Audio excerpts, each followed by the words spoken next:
Welcome to the Business Leadership Series, where we engage with leaders who are making an impact on their worlds and who want to share their knowledge and experience for your personal and professional growth.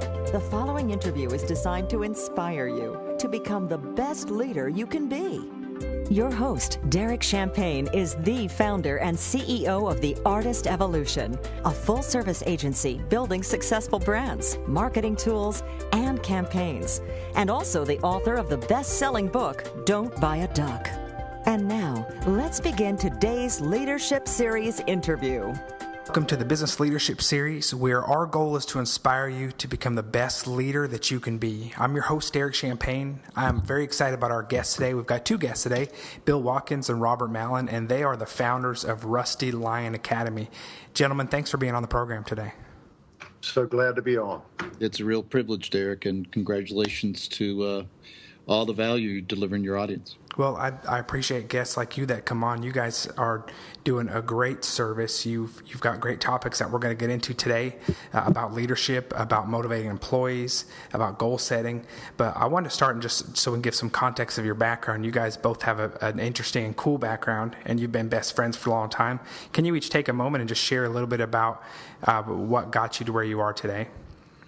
Hey, Robert, I'll pitch that to you and hit it out of the park.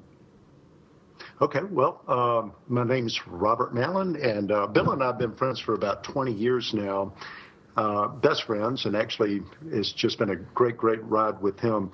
My background, I was born and raised in Charlotte, North Carolina, and parents divorced when I was about 8 years old.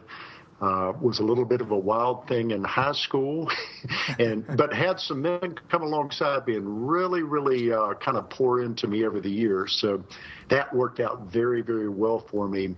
I went into the restaurant business right after college and worked with two very large restaurant corporations, and really learned a lot about leadership and how to develop people through those. And did that for about 20 years, and then worked in a software company for about right at 8 years. And then about 14 years or so now ago, Derrick, I hired a coach, and I was just tired of corporate America. And set a couple goals with him. This guy was outstanding, and made a decision to actually become I called it then a motivational speaker. I hate that term now, but and so actually went out, and within about 5 months of setting that goal, I had left the software company and was doing about 12 to 14 talks around the country per month. So it really went well. And then very shortly after that, I started also doing business coaching, because people were saying, well, could you work within my organization when they'd come see me? And I'd go, well, sure, just like any entrepreneur would do. Sure. And actually, learned how to do that quite well. So that's been about 14 years ago. But that's my background. I was actually married my third grade sweetheart. I will tell you that. Wow. And we were married for 26 years. She passed away from cancer back in 2005, but today is another anniversary. I met this awesome, beautiful lady 10 years ago today. Wow. Her name is Sandy. We got married about a little over a year later, and so I have 3 sons from my first marriage and 2 more kids, adult kids, from my second marriage, so I am a blessed man. Wow, that's incredible.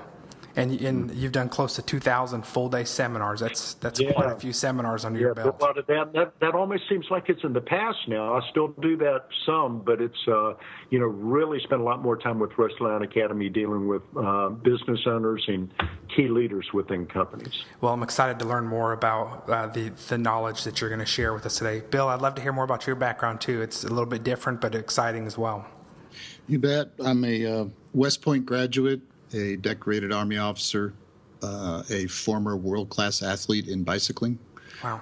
I spent about a decade in corporate America, and then I became an entrepreneur who took my business from my garage to an 8-figure valuation when I sold the company in 2012. Wow. And when I sold that business, I spent quite a bit of time with my awesome treasured friend, lifetime friend, Robert Mallon, and we were exploring what's next. And after about a year, we determined that my what's next aligned with his what's next. And so we began forming, building, combining our skill sets, our expertises, our gifts, our talents into Rusty Lion Academy. And like Robert, I'm particularly excited and I would say wired for Rusty Lion Academy for a couple of reasons. One, I was, at West Point and in the military, and also as a world-class athlete, I learned to be a lone wolf. And I was very, very talented. As you can surmise, I had uber success. But I did all that alone. And I really thought I was Superman. And, Superman could take a bullet. And thought I could. And that led me to a personal crisis in August of 1988, that really buckled me and literally began to change my life. And fortunately, some men, similar to Robert's case, some men stepped into my life, often unwanted, but they poured into me. And in turn, those three personal experiences along my way led me to want to be that man, the coach. Michael Phelps has a coach, Tom Brady has a coach, Usain Bolt has a coach, and all those coaches you normally see holding the towel or the water bottle or on the sidelines, and it's always the athlete on the podium getting the medals, and that's my role today. I had those men in my past, and that's what Rusty Lion Academy represents for me today. That's great. I was doing editing a podcast earlier with Aaron Walker. I think you guys know him, and he was talking about the importance of accountability. And if you don't have accountability, then you're in trouble. If you're doing it alone, you're in trouble. You guys tell me a little bit about the value. I mean, I'm probably your target. I'm a husband. I'm a dad. I've had success in business. I'm an entrepreneur. I've got a team. I'm trying to balance it all. I don't always have the accountability I need. I have resources. How important is it for myself, for those that are listening, for us to have accountability, to have that tension on different sides? Derrick, in 1996, I made some major changes in my life, and that's when I left restaurants. And the reason I left, and it was a very, very quick decision, but I left because I was missing too many of my kids' football games and wrestling matches and all that kind of stuff. And I just couldn't do it anymore. I couldn't, work the weekends. I just could not keep that lifestyle up. One of the hardest things I ever did, but one of the best things I ever did too. But in 1996, very shortly after that, about 3 weeks after I left the restaurant business, I got involved with a men's group. And just, some accountability, and actually two guys in particular, we started meeting every Monday morning, and it changed my life. As a matter of fact, one of them, the very first morning that we met, now we kind of knew each other, but not that, he went so deep so quick into his background that he was very transparent, which I think for men is a very, very scary thing to do. I had never been transparent like that before. But when he did it that morning, we were at a Cracker Barrel having breakfast, and I think that meeting ended up being about a 3-hour-long meeting. And we all just dove in and became just so close, and we came up with a rule that whatever we talked about would stay between the three of us, and that was it. I mean, and it was like that was a sacred rule. I could actually tell you that. But that started a change in me to where I learned how to be more transparent. And by being more transparent and telling men where I needed accountability, like my brother Bill here, they would hold me accountable to things. And I'll just give you a quick example. Bill and I today is a Monday when we're recording this, but we got on a phone call this morning at 10:45 before our whole company meeting, which starts at 11. And we talked about two things. Number one was what was my most important things for the week, and then Bill told me what his most important things for the week is. Next Monday at 10:45, we're going to have another phone call. And that accountability of, well, I said what I was going to do, Right. and I know that Bill is going to ask me. And he, by the way, he's got a memory like an elephant, which I hate, but I mean, I know that I got to get those things done. And so I think accountability for becoming the man that you can become, you've got to have some sort of accountability in your life. And I would also say it probably, if it's not your spouse, your wife, your partner. I would just add 2 comments, Derrick, that actually come from our clients, and both, by the way, named Mike. Mike once said, "You're a safe place to talk about my biggest struggles and challenges, and I get actionable, valuable advice I trust." So therein is one of the benefits of accountability when you build it with men you trust who have something that you want. You get the tools. You're able to talk safely. It is a private, confidential conversation with any coach, any accountability partner that we know of. And then the other Mike said, I know that I'm going to be talking to you guys every 2 weeks. I better get my stuff done. And so therein is another thing. Like Robert said, we talk Monday. I'm out in Jackson, Wyoming, so we talk at 8:45 Mountain Standard Time. And I have the top ones, that we call them the top one, or the top ones that I told Robert I would get done that moves our business further along, my contribution to our progress. I better darn well get them done. And I'd like to disagree with him. He has a steel trap memory for the things that I'm doing. So just not the things I'm doing, right? So I have a little pad right here in front of me. You can't see it, but I have my top ones done, and they are going to be checked off before I check out of the net on Friday. That's great. Thanks for sharing that, guys. I want to dig into the topic of leadership more. So if someone is not a born leader, how do they become a better leader? Well, let me say this: few of us are born leaders. LeBron James is a born basketball player. Stephen Curry, born basketball player. But there's a lot of players in the NBA, and they work their tails off, but they are so gifted that they can do what most NBA players can't do despite all the practice. So I think, are there born leaders? Absolutely. Are most of us trained leaders? You bet. And we have to work very, very hard at it. And Robert is one of the best, leadership coaches, leadership mentors, that I know. So I think once we identify whether you're born or bred, and it kind of becomes obvious, like when you showed up at the third grade tree fort building project, did everybody look to you to kind of tell them what to do? Or when you went out on the playground, were you the one that organized the team in fifth grade? I mean, you kind of step up, and we know whether you're born or bred. But whether you're bred or whether you're trained, Robert has a specific protocol that this is how you become better at leadership. Well, actually, I was thinking about something, Derrick. A mentor of mine, a guy by the name of Colonel Harold Huff, who he was the pilot for 2 pilots back in the 1970s, 2 presidents, I should say. But he one time told me, he said, winners don't win because they're the best.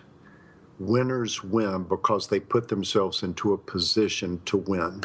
And I love that. I really love that.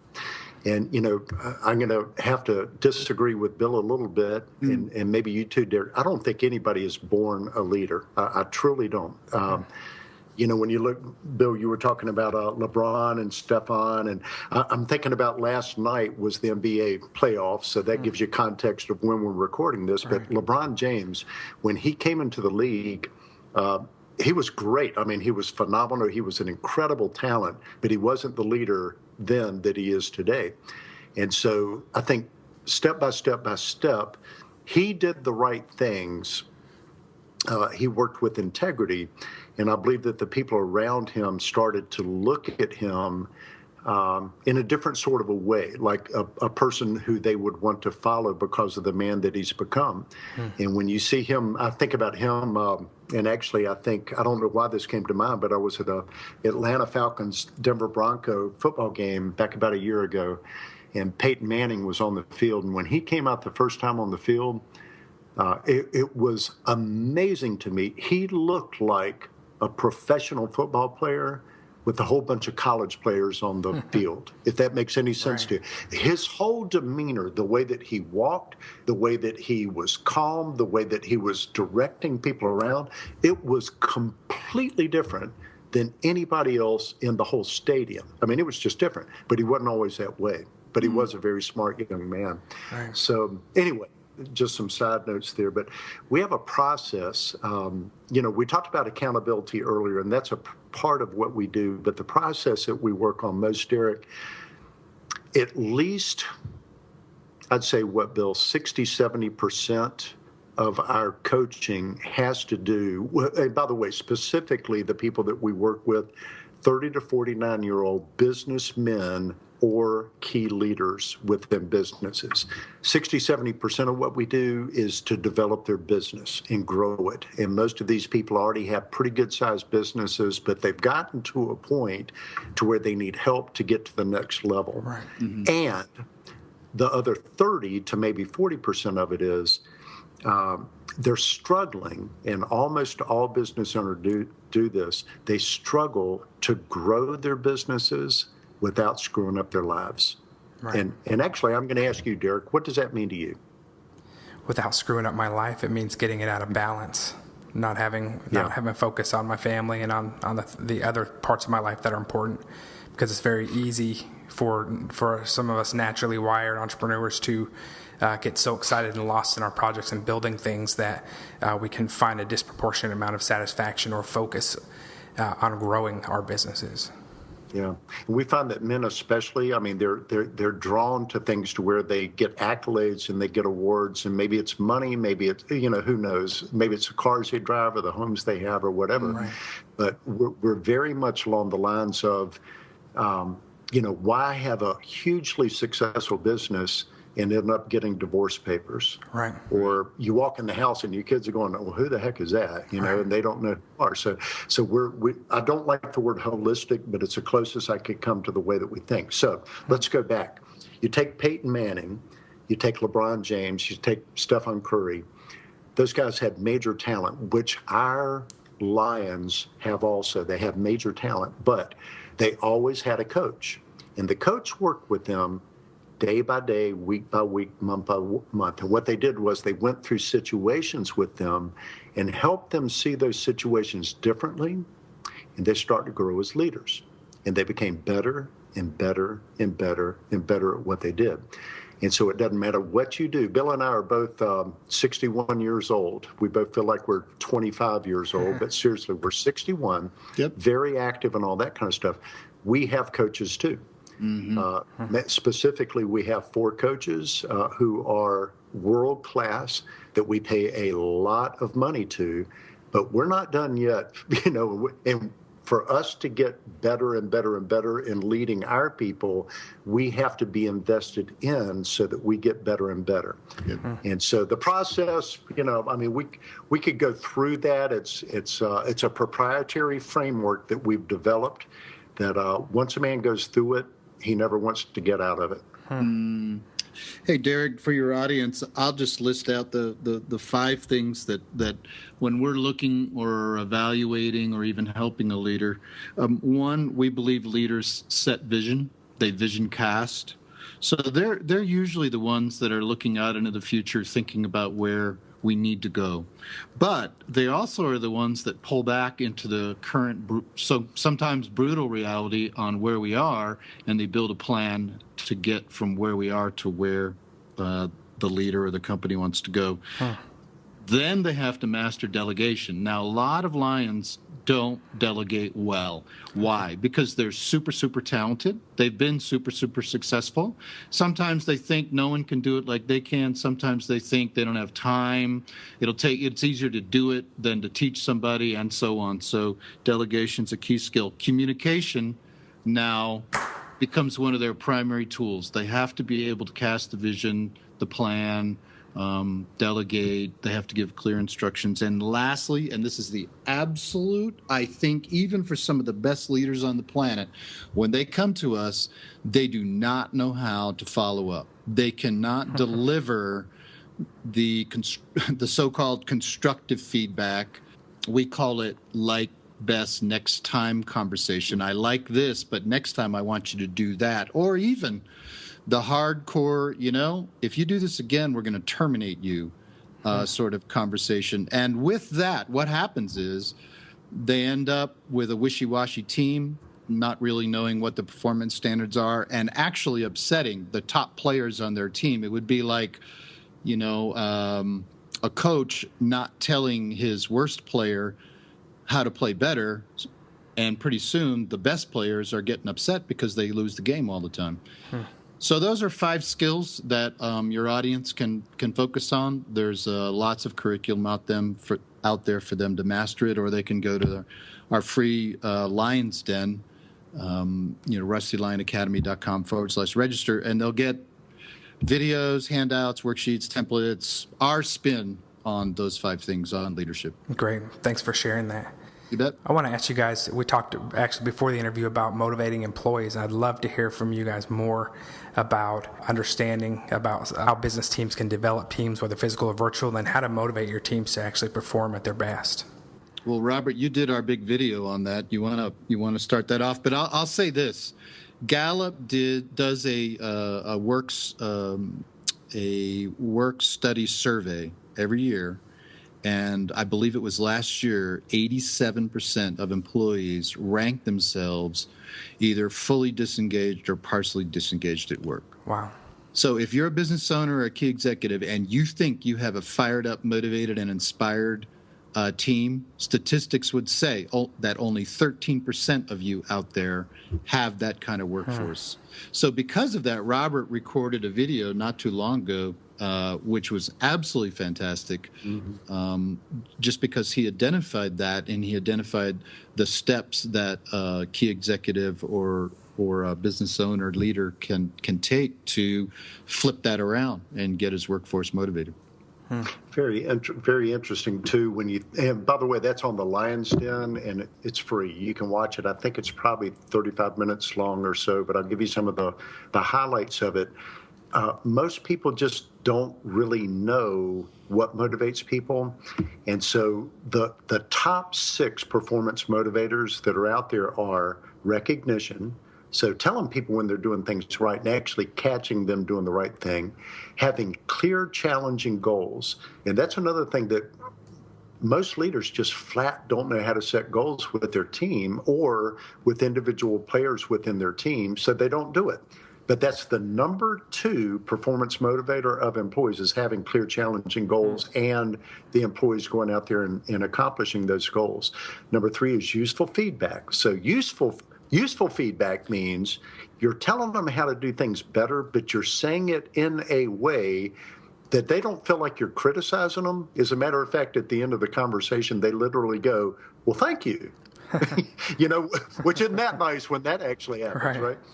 Number 4 is sufficient autonomy with support. So sufficient autonomy, when I think about that one really quickly, it's like your door is open, so you're giving them autonomy to do it their own way, but your door's open so that if they've got questions, they can come walking in and, ask you questions. So that's good. Adequate time to get the job done is number 5. And then lastly, and this is interesting, adequate compensation. Every study I've ever seen, and the first study I ever saw was in 2002 on performance motivators, compensation's either been number 6 or number 7. So why do you think that is? Because they want satisfaction at their job. Yeah, if you're not making enough money, then, why did you take the job anyway? Right. Or, then you need to have that conversation. But it's the other things, the recognition, the clear, challenging goals, the useful feedback, the sufficient autonomy with support, and the adequate time. But here's what an employee will say. You don't pay me enough to do this stupid job. Okay, what they're really saying is, you haven't recognized me in a year. I can't remember the last time you said something nice to me. I have no idea what the goals are around here. You know, you never tell me how to do my job better. I mean, I'm out here just flying on my own. You're always looking over my shoulder, you know, all this type stuff. So, and then I'll go real quickly through this, but factors in job dissatisfaction. So if you don't know these, you're going to have some problems too, you know, in motivating your employees. But the number one is stupid company policies. And we go into that in that training about what are the stupid company policies out there that you need to take out of your job descriptions or your employee manual and get rid of those things. Can you think of a few that stand out that were a little bit outlandish? Well, you know what's kind of crazy now, and I still have a hard time with this, but like a lot of companies will not let their employees like get on social media these days. Right. And you might as well just hang it up. But they actually say there's a thing called a recuperation break, which a recuperation break, if you allow those at work, they're great because an employee stays physically and mentally alert through the whole day.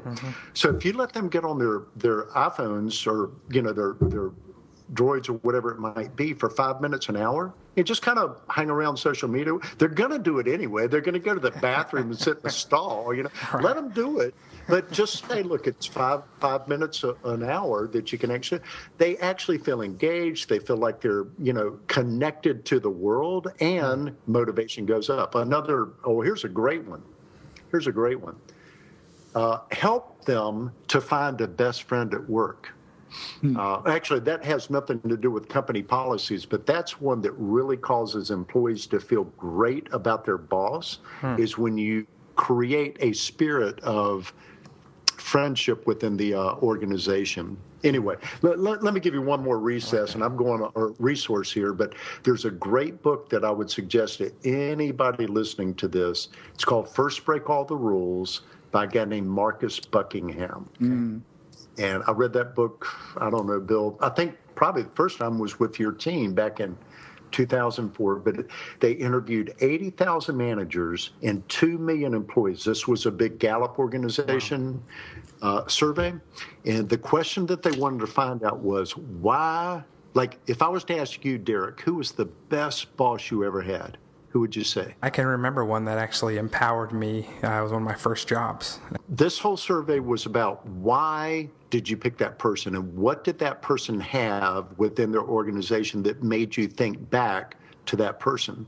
And there's actually 12 different things that they came up with that if you put them within your organization, they're going to be talking about you down the road and saying, you know, Derrick was the best boss I ever had, or John was the best boss, whatever. But it literally tells you how to do it. Wow. So let me ask you, we talk about balance, and you guys have talked about it as well, and I often ask our guests, because it's something I've had to deal with in my life, is how do you find a work-life balance, and how do you get it done? How do you know, we're wired because we actually want to produce and create more in our jobs, but we want to see our families and spend time with them as well. Are any secrets, any bit of advice you can give us as far as how to actually find some real balance in life? Well, Derrick, we're going to talk about the secrets, but let me say something that I know will be pretty controversial. There is no work-life balance. Work-life balance is the unicorn or the yeti that you know, our lions are hunting out in the forest. There may have been, but today there is not work-life balance. Now, what there is work-life ebb flow. So sometimes something ebbs, and because of that, something has to flow back. And so it moves back and forth. We had a client, what was it, about a year ago, Robert, when we work in what we call 90-day growth cycles. And this is part of the secret that we'll talk about in just a second. But we were going over his next 90-day goals, and all of a sudden he looked at us on our video session, and he's completely silent. And we're like, dude, what's up? And he goes, we're adopting a baby in 3 weeks. Yeah.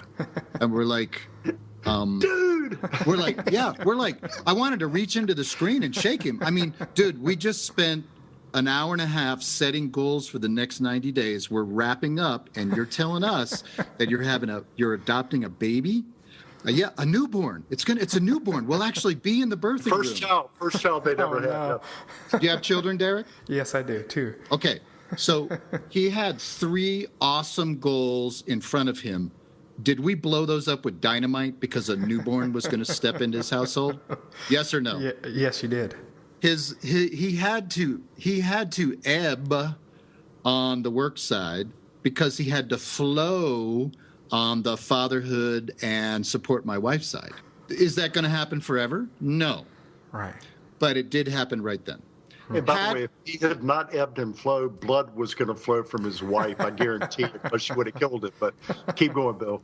Yeah. So here's our process, and we actually do this in a live webinar that we teach for free. Derrick, number one, you gotta know who you are. Meaning, how are you wired? What are you good at? What are you not good at? You gotta know yourself pretty intimately. And we have a little workbook you go through, and you kind of self-administer that. A lot of people don't ask the questions that they should be asking, or they're ignoring those questions even though they know they should answer them. All right, number one, you get that. Number two, what does this very unique you want to do in this one lifetime you have? What do you want to be? We call it a 25-year desired future that we learned from Dan Sullivan, one of our coaches at Strategic Coach.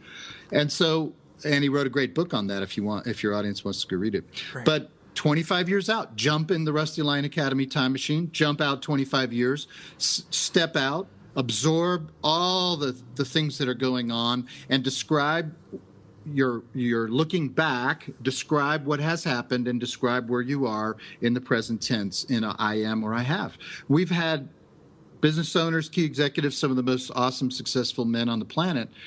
When we read that back to them, their story, they cry. It's so meaningful to them. All right, now you know who you are, where you're going. What is your reality here, today, right now? And then break that down into, okay, I want to get there. This is where I'm at. I can't do everything all at the same time. It's like drilling for oil 10 feet deep in 10 square miles. They don't do that. They narrow it down to maybe 1 square mile, and they dig, 1,000, 2,000 feet deep. So, and then we call that choosing your essential priorities. And then Robert has a beautiful goal-setting process that literally accomplishes impactful, meaningful, sometimes even transformational goals every 90 days. So it's the secret is not believing in work-life balance. The secret is knowing where you're headed to. The secret is knowing where you are, choosing what you need to do right now, the essential priority or priorities, and then going and getting it done. Not saying that the other things aren't that important. Not saying you're not going to keep doing what you're doing. I'm going to keep exercising, but I'm not going to do anything special in that area. So I don't need to put attention in that area. I'm going to keep dating my wife, but I'm not going to, do something special, with her in our relationship. I'm just going to keep doing what I'm doing, but I am going to do something different over here. I've got to get that done in 90 days. And that's our process. Anything else you want to share about best practices when it comes to setting goals? Let me tell you one more idea here. And Bill said secret sauce, and I agree, this is it. But people go after too many things at one time, so they never get anything done. And there's an old Russian proverb that says, if you chase 2 rabbits, you'll catch neither one. And that's so true. So you got to figure out what's the one to go after. So every 90 days, and I'm going to say this quickly, but so that your audience can get this, we always go after their professional life, so their business or career. We always write a very specific goal in that area, and then in the next 90 days, that goal will be accomplished. And people don't have the accountability if they try to do it by themselves. So many times they start a goal, but they never finish it. But then there's 9 other categories. So money, financial, family, knowledge, education, spiritual, fun and recreation, community involvement, time management and organizational skills, physical health, and then friends, so like social relational part of life. We always pick 1 or 2 of those other categories, but we have a process to help them determine what those categories are. I'm going to give you an example here. Bill, you don't know about this, but about 2 hours ago, another Mike and I had a conversation. Mike from Mike H. You know who I'm talking about. And he texted me and he said, Robert, I've got to set a real quick goal for my team. Do you have 5 minutes we can talk on the phone? So here's the goal we came up with. By September 30th, 2016, I am inspiring and driving my business unit team to hit 75 quotes on the cooling tower project. Now, that means nothing to you, Derrick, and it means something to me because I understand what it is. But if I wasn't involved with them, I'd have no idea what that meant. Sure. That is such a specific goal, and it's doubling the amount of quotes that they've got in the first 5.5 months of this year. So it's doubling that amount, but they're doing it for a Bill. You know the reason. I can't say the reason, but there's it's a extremely noble reason that they're doing that. Once he had that, and I sent him that goal, we walked it through together. It took us probably 7-8 minutes to come up with that goal.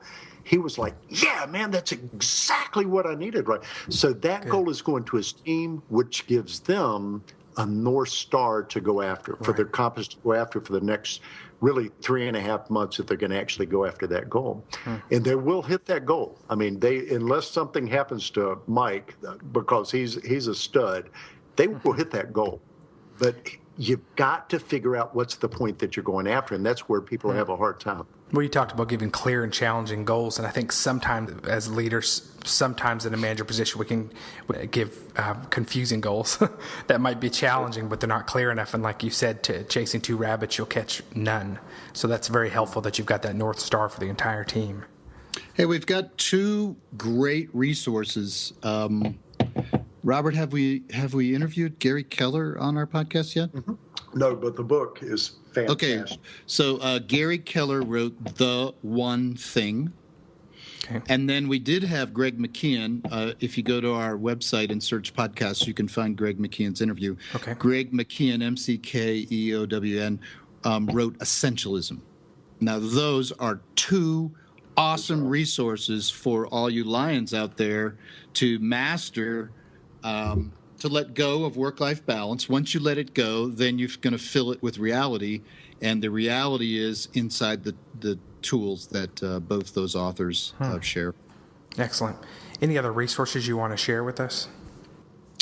Let's see. We've got a great, we have a great tool, a powerful, actionable tool to help key leaders and business owners motivate their employees. It's a kit, actually, that we give away for free.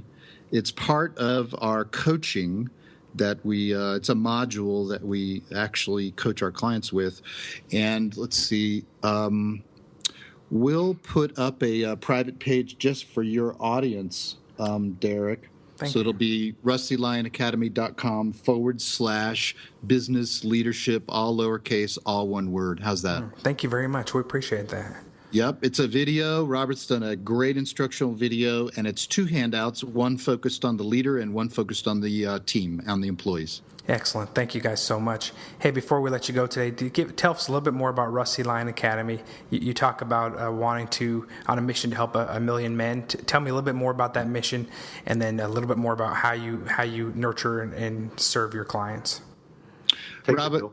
Yeah, well, I'll give the high overview, and then if you could, Robert, you talk about the detail, because Robert, with 15 years of coaching, he leads that coaching curriculum, that coaching initiative. So we were the guys in younger years. We're both in our 60s now, but we were the guys that struggled with everything that we've been talking about during this podcast.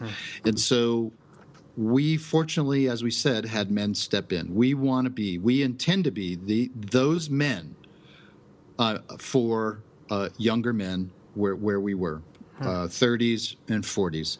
And our goal is 1 million men before Robert and I will stop doing this.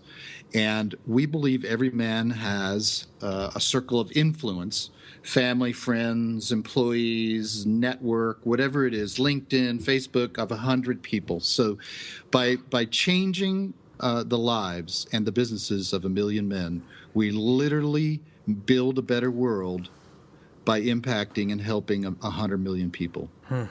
But we do it always remembering that we're working with one man at a time, one business, one family, and that's all our focus is at the moment. So when we write, we talk on stage, when we build curriculum, when we do our coaching, we always have one man in front of us. And it could be someone in your audience, but that inspires us. We're very, very good at it. We're deeply passionate about it. And at the intersection of those two circles is Rusty Lion Academy. And I have to tell you, Derrick, we don't, but we would do it for free. It's that inspiring for us. It's similar to you throwing the tennis ball out in the lake for the golden retriever. That's how happy we are when we wake up and we know that we get to do this another day. That's great. Let me just add this real quick, too. We do group coaching, and we've got some classes coming up in the very near future. So this summer we should be adding about 3 more classes of that. But if you go to the Lion's Den or rustylionacademy.com/register and just sign up for the Lion's Den, you'll get, if you're interested in that, you can find out more about it there, and we'll send you notices of when they're going to open. And the other thing would be we have a podcast called The Lion's Den for Businessmen, and you can actually sign up for that over iTunes, Stitcher, basically any of the formats that you'd like to. So it's probably behind yours, Derrick, the second best podcast on the face of the planet. and we are trying desperately to catch up to you, Derrick. We're trying. Darn you, you're so good. You guys are rock stars, you know it. Bill, Robert, thank you both so much for being on my show today. I really appreciate it. We're on a mission to continue to learn more from experts like you, and those out there, you can visit rustylionacademy.com. Guys, thank you again, and we look forward to seeing the other great things that you're doing, and I look forward to learning more for you guys as well. Derrick, get out there and be the best Derrick that the world needs. We need more of you, buddy. So we're privileged and we're honored to have joined you today, and we're thrilled by what you're doing. Thank you again, guys. Just keep roaring, Derrick. Keep roaring. Absolutely. Thanks, guys. You've been listening to the Business Leadership Series, where we engage with leaders who are making an impact on their worlds and who want to share their knowledge and experience for your personal and professional growth. This interview was designed to inspire you to become the best leader you can be. Stop wasting money on marketing and only do marketing that works. Order your copy of Don't Buy a Duck today. If you've ever felt lost, in need of a roadmap, if you ever wanted to get the right folks in the door and dollars in the drawer, you've opened the right book. Order your copy at www.don'tbuyaduck.com today. That's don'tbuyaduck.com.